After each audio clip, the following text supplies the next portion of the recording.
So after working and studying at world-renowned institutions like Harvard, MIT, and the Max Planck Institute, I've seen firsthand how people achieve their goals and get into their dream school, their dream jobs, and their dream lifestyle. And no, you do not need to be the smartest person in the room with the highest GPA or have discovered a new cure for cancer. Many of them are actually common people like you and me, and they might not be at their top of the class, they might not be trust fund babies, they might not be the next Einstein, but they do have three essential things in common that allow them to create lucky situations and achieve whatever they want. Hi, I'm Milena and welcome to the Apprenticediary channel. If you're new here, I post content on making, saving, and investing money, offering practical tips and insights from the perspective of a full-time software engineer, a mother, and a business owner. In today's fast-paced and competitive world, achieving your goals requires more than just hard work. It demands a strategic approach that combines essential elements. In this video, I will reveal the three keys you need to achieve your dreams, whether it is a specific lifestyle, getting into your dream school, or landing your dream job. At the end of this video, I will provide a very clear, actionable step for you to take now and start your journey toward achieving what your heart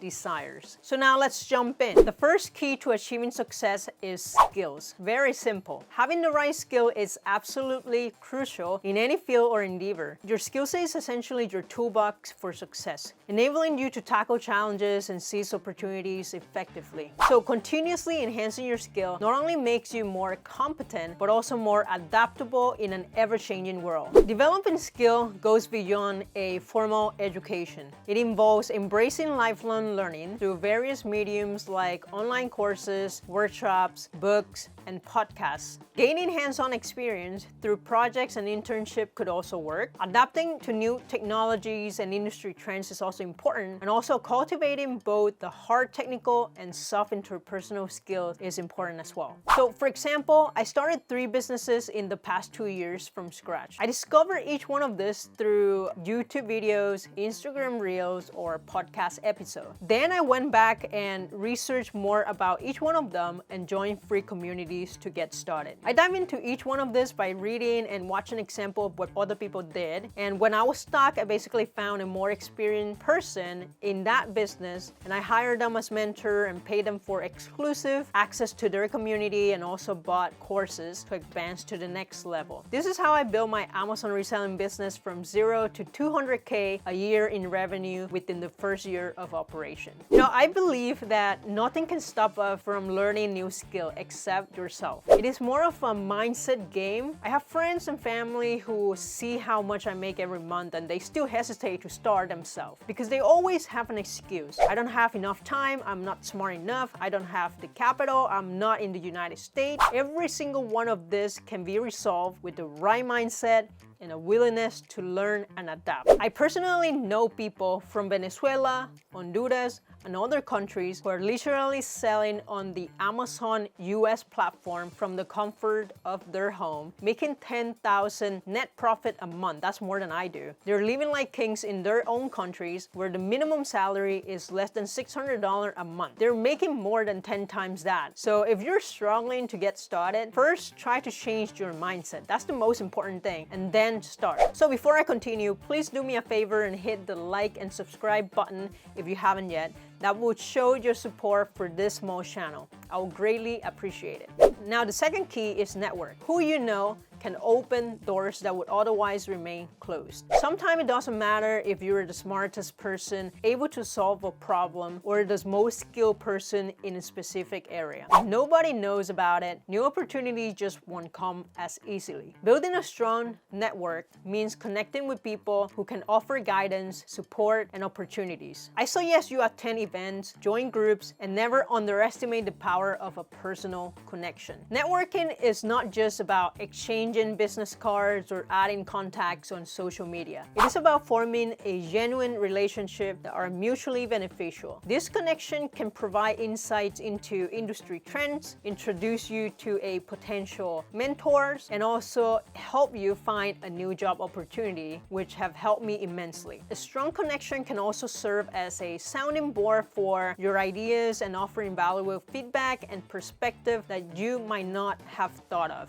In addition to formal networking events, consider informal setting as well, where you can build connections such as going to community gatherings, workshops, or even online forums. So remember that the key to success in networking is to be authentic, show interest in others, and be willing to offer help and support whenever you can. Over time, this effort will help you establish a robust network that can significantly enhance your personal and professional growth. I have told this story before, but basically the way I eventually got into my dream graduate program at MIT was thanks to an opportunity that I got during undergrad. I attended a very small STEM-only university in the middle of nowhere in Indiana. You might think that the best way to get into a renowned university is attending an Ivy League, but I didn't have the opportunity because my SAT score was so low. It was below average, and I was basically rejected from every single engineering university you could imagine. And that was like Georgia Tech, Purdue, and every single California university. I only got into 2 universities, and that was Rose-Hulman Institute of Technology and Arizona State University. I ultimately chose the smaller Rose-Hulman, a college that didn't even have a PhD program, which seems like the opposite of what you would do if you wanted to go to grad school at the best research institute in the world. Yet Rose-Hulman had an advantage that I later discovered, and it was that the community is very tight-knit. Alumni literally support each other because there are so few of us. During my second year of college, I got a paid internship at Harvard as an international student thanks to starting a random conversation on Facebook Messenger with an alum who got into Harvard through PhD. It is crazy what you can achieve with a random cold messaging. The lucky situation here was that I had unknowingly acquired the skills needed in an intern thanks to a personal project that I worked on before, which made me a perfect fit for the position. So I essentially gained the necessary skill before reaching out and creating a situation where I was in the right place at the right time. So this internship experience at Harvard significantly boosted my resume and also provided me with invaluable research experience. It also expanded my network, connecting me with peers and also academics who later wrote very strong recommendation letters for my grad school applications. The support and guidance I received from Rose-Hulman community combined with the skills and also the experience that I gained during my internship at Harvard ultimately paved the way for my acceptance into MIT's prestigious graduate program.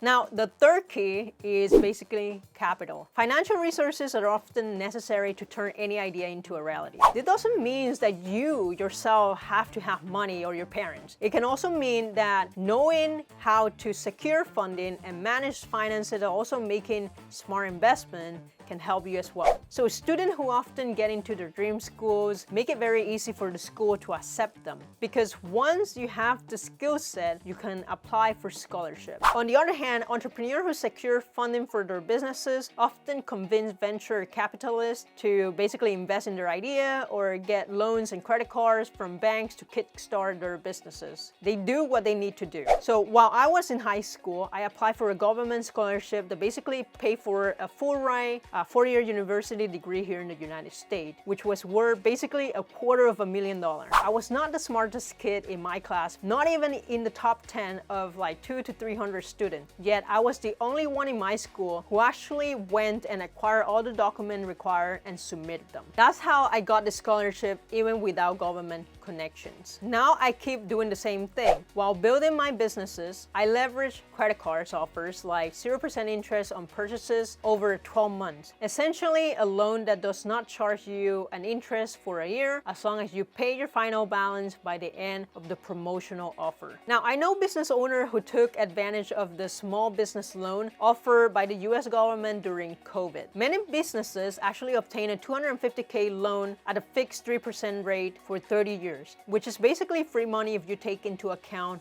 inflation. Now, skill, network, and capital forms a powerful triad for success. These three keys are interconnected. Strong skill can help you build a better network and attract capital. A robust network can lead to skill development and opportunity and potential funding sources. And then capital can be invested in further skill development and networking opportunities. Now, let's put these keys into action by following these steps. The first thing you need to do is basically define your goal. Write down a very clear, specific goal that you want to achieve, break it down into smaller, manageable milestones, and set realistic timeline for each one of them.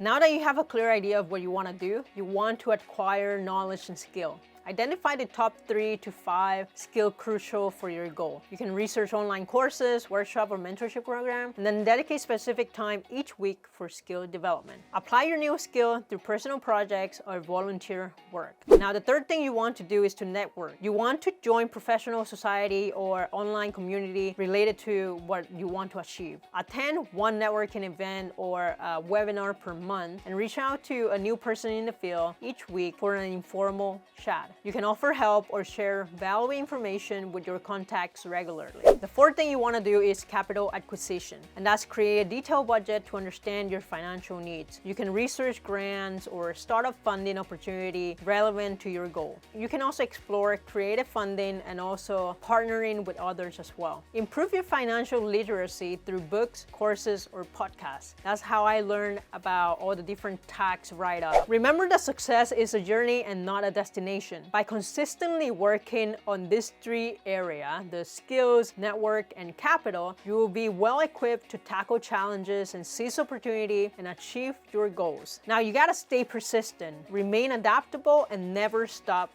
learning. Your path to success starts with taking that first step. Thank you for tuning in to the Apprentice Diary channel. If you found value in today's video, don't forget to give this a thumbs up and share it with anyone who might benefit from these tips. Thank you so much for watching, and I will see you in the next one.